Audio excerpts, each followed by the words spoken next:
Welcome back, everyone, to another episode of Ready, Aim, Retire, the show that helps you focus on building a legacy through expert wealth management. I'm Rob Kirvan, as usual, here with Tony Shore. Tony, we're riding solo. We've had an entourage of guests Yes, over we the have. past several shows. Kind of nice just to get back to me and you, the OGs, like the originals. It just feels good, doesn't it? It does. Yeah. It does. It's the OG. I like that. The originals. Mm. Yeah, you've had some great guests on though, and I know Yeah. you've got more lined up. But today it's just you and I know you have a great topic for us today. You've been busy there, I know, at the office. You guys have been working hard, right? We've been really busy. It just never ends. Which is a good thing. We can't Yeah. complain, but it's definitely always steady. There's definitely always something coming up, something going on, which is great, Yeah. and we're meeting with, 3, 4 clients every single day and, helping them out. And, so life is good. I got no complaints. We're coming into the long weekend, Tony. Yeah, we Um, are. you know, uh, Memorial Day. as we're recording this the Thursday before the long weekend, but, it should be down here. Looks pretty good. Looks like it's going to be a good one. So, hopefully get a little golf in, Yeah, weather's supposed to be nice. Yeah, yeah. spend a little time with family. I think that's great. Now, Rob, if our listeners out there, I know you're more than happy to hear from our listeners, set up a consultation with them. How can they get a hold of you? They can go right to our site, Tony, apadvisorsgroup.com. You get on there. Not only will you see amazing content, lots of videos, lots of things to help you out in retirement, but you can fill out a form there and book a consultation and come in. And like Tony said, complimentary. First time we sit down together, we'll just kind of get to know each other, almost like a first date, Tony. Like That's awesome. if you like me and I like you, like that's kind of the first step of everything, and then we kind of move on from there. Yeah, I think that sounds great.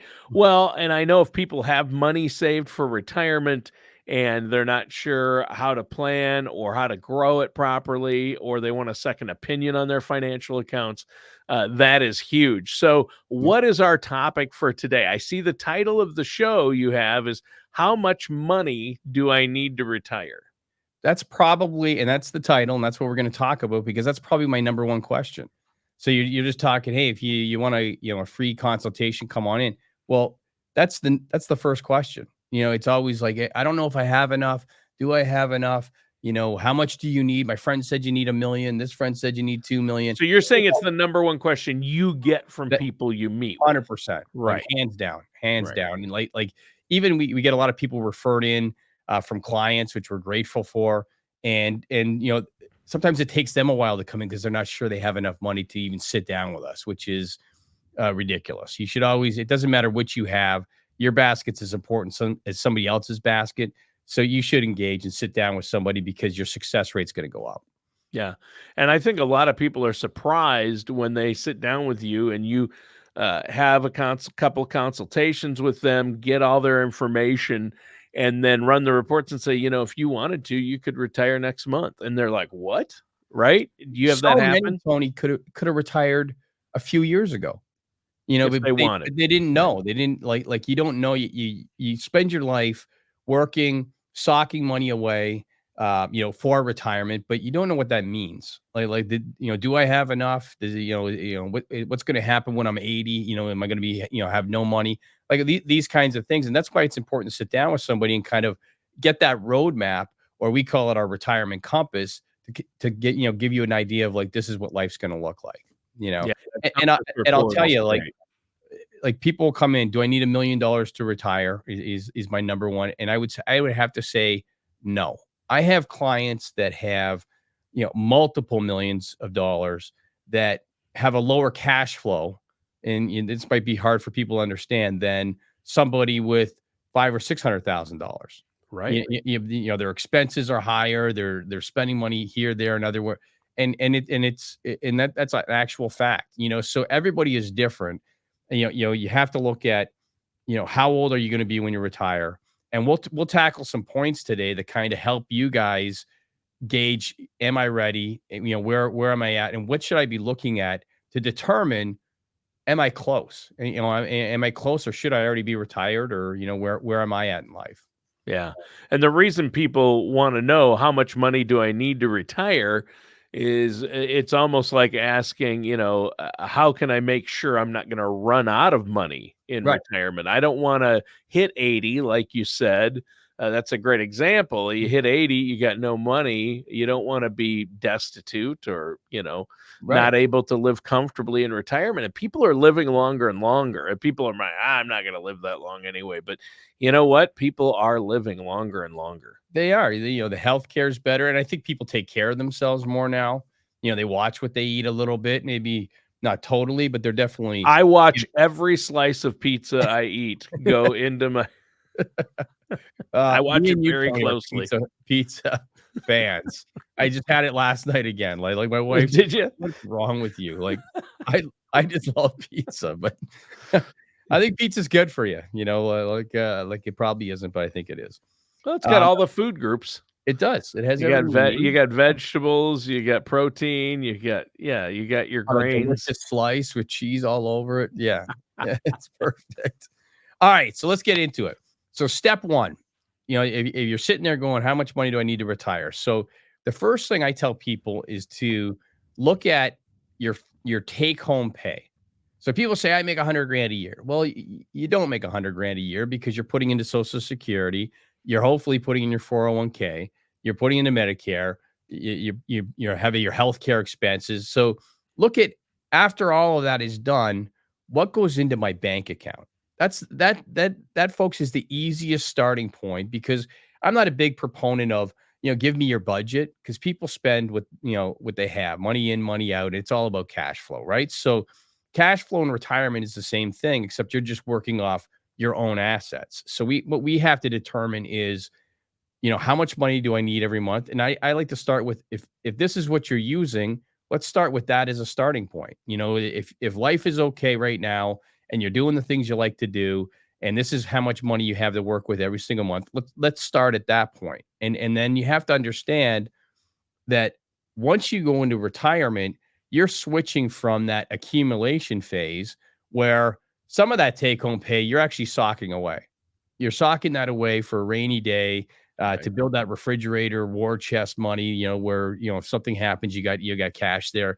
But now you're going into distribution. So now distribution is like, it's like Groundhog Day. The money shows up the first of every month, Tony, and you go through it, and then the next month it shows up, and the next month, and so on and so forth. And Mhm. and and it's a big, change as far as mentality to be able to wrap your head around that. We're experts in the distribution phase, hands down. And there's a lot of places that deal with the accumulation phase, where it's like, hey, save $100 a month and do this. We're better at when somebody gets to 50 or thereabouts, and they have socked a lot of money away. All right, how is this going to look when we start distributing it? And then once you're in retirement, we're that's what we do. So that's your starting point, folks, is kind of look at, when you're figuring out, do I have enough money to retire? Well, if I'm taking home $6,000 a month, all right, that's my starting point. How do I get there? And how we get there is a few steps. So the first one, Tony, we have to look at, what do I have guaranteed coming in? All right. Social Security is obviously, the number one. Make sure that's maximized. We do the maximization of Social Security to make sure we pick the perfect times to take it. And then you look at the Social Security as a guaranteed income source. Some lucky folks out there, Tony, still get a pension. I'm not one of Wow. them, but Me either. right, but they're out there. They're definitely out there. But if you have your Social Security, if you're married, you have to look at, okay, now we have my Social Security, my spouse's Social Security. Maybe one of us has a pension. I deal with a lot of clients around here that have, pensions at UPS. They have pensions at FedEx. They have pensions from TRS, like the school system. So those are all very good, and they all add into trying to get to that $6,000 number, whatever that number happens to be. I'm just using six as a generalization, but how do we get to six? We start with those two. Some will have an annuity payment. They may have an annuity. You have lots of clients that have an annuity that is starting like later in life, as far as just laddering guaranteed sources of income. So we start with there. So if you're sitting out there and you're like, okay, now, I figured out my Social Security. I used Rob. We maximized my Social Security. Here's what my pension is. That's great. Or I don't have a pension, so I'm just working off Social Security. I do have an annuity payment that's going to come, down the road, and that's all a pension basically is, Tony. It's an annuity payment with a different, it's self-funded, differently. But once we establish that, then we have to look at what have I saved, and when you look at savings, you look at, people just think the 401k. I got a 401k. Well, you get a 401k. You might have a Roth IRA. You might have another IRA. You might have old 401ks. Several times, Tony, when people come in here, it's like we're gathering little babies from their past. These little 401k here, a 401k here, and they're like, "Oh, I forgot about that." And if it's out of sight, it's out of mind. You don't even know how the thing is invested. You don't even know if it's if you've invested in the same things 5 different times, and in no diversification whatsoever. So gathering those together and then looking at your savings, what have you socked away? That's all part of it. People don't think of it like that. They think, oh, this is my savings. That's all part of it. You can maximize savings. You might have CDs out there. You might have a fixed annuity of some sort. You might have these things. So we have to take that whole basket into account and then look at that and say, this is what we're working off of. Once we get to that, I know I'm babbling here, Tony, but once we get to that, let's say that number is, let's use $1 million, even though I'm a big proponent of you don't need $1 million to retire. It helps, but you definitely don't need it. But if you have these other 3 sources of income, you can look at your savings and say, let's say I have $1 million. What does that mean as far as income goes? Well, you can take a withdrawal rate, 3.5% to 4% as a generalization. If you're sitting there at home thinking, do I have enough? And, put 4% on $1 million, that's $40,000 worth of income a year, just over $3,000 a month.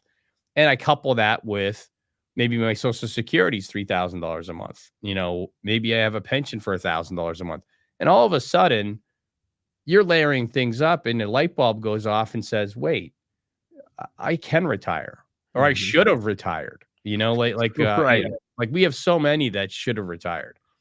And I'll tell you, once the numbers work, you should.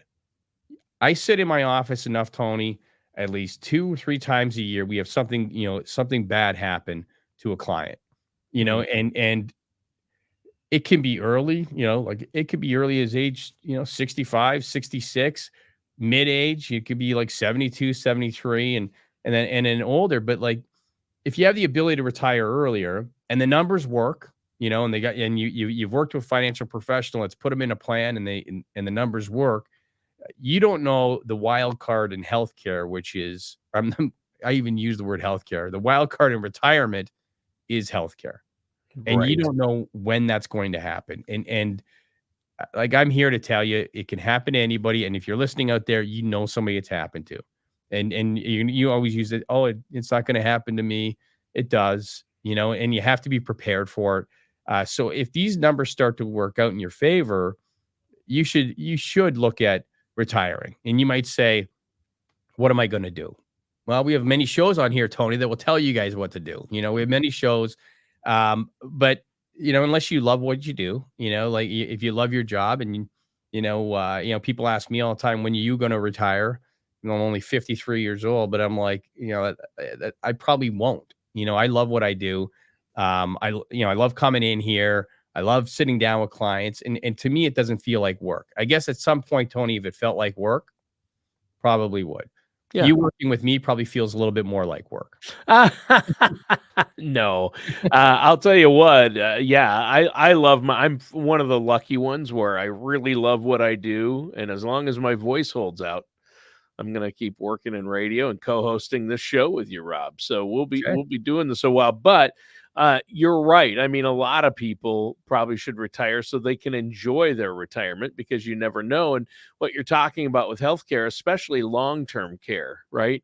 And I saw that happen with my mom. I mean, she was in her 70s and she was tough, but she had Parkinson's. So there's nothing you can do about that. And that'll really That kind of throws a wrench in retirement right there, and Big funding. And like you said, people think, oh, I'm not going to need long term care. But all the studies show over 70% of people will end up needing long term care. So that's time. almost 2 out of 3 people. I mean, and if you're married, the likelihood of at least one of you or your spouse needing long term care is pretty good.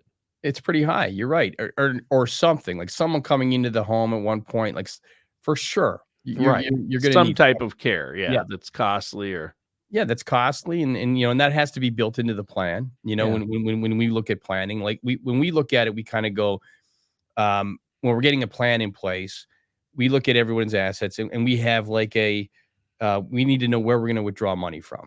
So the biggest question when people, one of the biggest questions is they got all this stuff. All right, well, now what the heck do I do? Like, do I just take it out of here, or do I take it out of here, or Yeah, how do you turn a lump sum into a monthly income and make it last? And like you said, it's not always about how much you have, but where it's at, when you need it, the timing of it, right? right, totally, and doing it efficiently. When we're doing it, we have like an income bucket that's for investing the money that's in something very low volatility that we have 2 or 3 years worth of income in it. So we know the money's coming out of there every month. It's going going into your account. But when you have the crazy years, like 1 in every 4 years is going to be not a good one. And that's kind of how the market works, right? So if we have 2 or 3 years in advance in an income bucket, then we can survive that. That's you. Then I'm not watching the 3 o'clock close, and I'm not worried about it. I'm enjoying retirement, whatever that looks like for you. Whether that's traveling, whether that's gardening, whether that's I have clients that work at golf courses, Home Depot, and everywhere else, just to Oh kind of yeah. be out there, right? But if you have the income bucket, then you have a long term growth bucket for exactly what you just said, Tony. You get down in mid 70s, 80s, and we need a bucket that has grown, that has got there. When you're sitting there with a 401k, the reason it's the balance that it is because you let it grow. You didn't play defense. You didn't say, "Oh, you know what? I'm just going to put this in a money market." You let And that you thing weren't grow. taking money out on a regular Right. basis. Right. Yeah. And that's the key, that you have to separate these things out where you have the income, you have the long-term growth. And we use a balanced account for midterm growth, for things that are going to come up. And as we replenish our income bucket, so we have many things going on in a portfolio at the same time, but we know exactly where the money's coming from. The clients do. And I'll tell you, in a year like we had a few years ago in 2022, we don't get phone calls, Tony. Like I have many friends that do what I do, or similar to what I do, and you get a year like 2022, and their phone's ringing off the hook, Yeah, and because the ours market doesn't. dropped 17 to 20%, right? Right, and yeah, and they because people in those situations don't have a plan. They don't have a plan in place. Or a They good they one. don't, or a good one, or like, yeah, you're right, or a good one, and they don't have. They're not meeting with whoever they're working with frequently enough to be able to go, okay, that's still solid. Like like we meet, whether we don't. I don't hide under my desk. Like if you're supposed to come in here in 4 months, you're in here in 4 months, whether the market's up, down, or sideways. It makes no difference to me. We look at the long term. We're in this together for the long term. So we're not, we don't get phased by, a bad month, a bad quarter, even a bad year, because we know how the story ends, and if you understand that, and your clients understand that, then there's no stress. That's why our phone doesn't ring. Like that's why people aren't calling going, "Oh my gosh, should I switch strategies?" And I'm telling you, I have several friends that in 2022 were like, "Oh my gosh, this is brutal. This is my phone's ringing off my hook," and it's because there's no communication before that happens. Right. Like that's the problem. Like Yeah. this is kind of the industry we're in. It's like, like, get the stuff and then don't talk to them again until until someone calls us. It's totally different with us. So I Good, think good. that part of it, and having a plan in place like that, where you understand where the money's coming from and you understand what each bucket is doing, and you should, that provides one peace of mind. It provides efficiency in your plan overall, and I think it provides a much higher success rate because you're not going to be, pulling from growth assets when the market is going down 20%. We Right. don't do that. We let it ride its course. It's going to do its thing, but we know at the end it's going to be up and to the right. Yep. Well, a great show and some good points there. Going back to the initial question, the title of the show, how much money do we need to retire? I like your point from earlier. I just wanted to reiterate this because I know a lot of people, probably some of our listeners, a lot of people I talk to, there's these articles that say you need $1 million to retire or you need $2 million to retire comfortably. And I like what you said. You were hinting at it, but that doesn't work for those. That one size fits all plan is out the window because that doesn't mean a thing. Everybody's situation is different, and it depends on what your needs are, what your goals are, where you're at your time. Right. There's a lot of factors. There's so many factors, and that's the point of the show, Tony, is what you just said is, how much do I need to retire? And you're right. Everyone says 1 million. Everyone says 2 million. That couldn't be further from the truth. Does it help? Sure, but we have so many clients with half of that, three quarters of that. That I'm telling you, live an amazing retirement. They do so many fun things. They're on trips. They do whatever they want. They do that because they have a plan in place. And it's about getting these things that we talked about today, of like just getting things organized. But don't listen to the neighbor. Don't listen to the work person that says, no, you can't. We need. So I read an article, like you said, $1 million. It, it comes down to cash flow. It comes down to your needs, not Bob's needs, not Mary's needs. It comes down to your needs, your family's needs, what your guaranteed sources of income are. They could be different than the other person. What your expenses are could be different than the other person. You may not have a mortgage. They may have a mortgage. They may need, more money because they're still paying a mortgage. So there's so many factors that are in it. But I'm here to say and debunk that you don't need $1 million to retire. You 100% don't, and you will have a happy, healthy. Healthy's a wild card, but I want to say happy, healthy, and enjoyable retirement. And you'll do the things that you want to do with your family, and I think that's the most important part.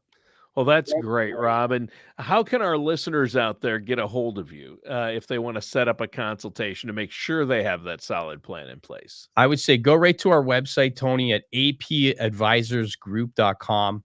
Again, lots of information on there about retirement, about different topics that I like on there. You can fill out a form, meet with me one-on-one, me directly, and sit down and we'll just go through your situation. I'm as a fiduciary, I'm obligated to act in your best interest, so I will tell you if it works or not. There's no point in me saying, "Oh no, this is going to work," if it's not going to work. Right. So we will look at everything that you're doing, what your needs are, and then we'll go from there. And if you've listened to our shows, you kind of know what kind of person I am. Very casual, low key. That we're going to talk. We're not going to do a sales presentation or anything like that. It's more about getting to know you. You get to know me, and we move on from there if it works. Sure. Well, that sounds great, Rob. Great show today. A big question. Everybody has it. How much do I need to retire? And listeners, that does it for today's episode of Ready, Aim, Retire with our host, Rob Kirvan. Thanks, Rob. Thank you.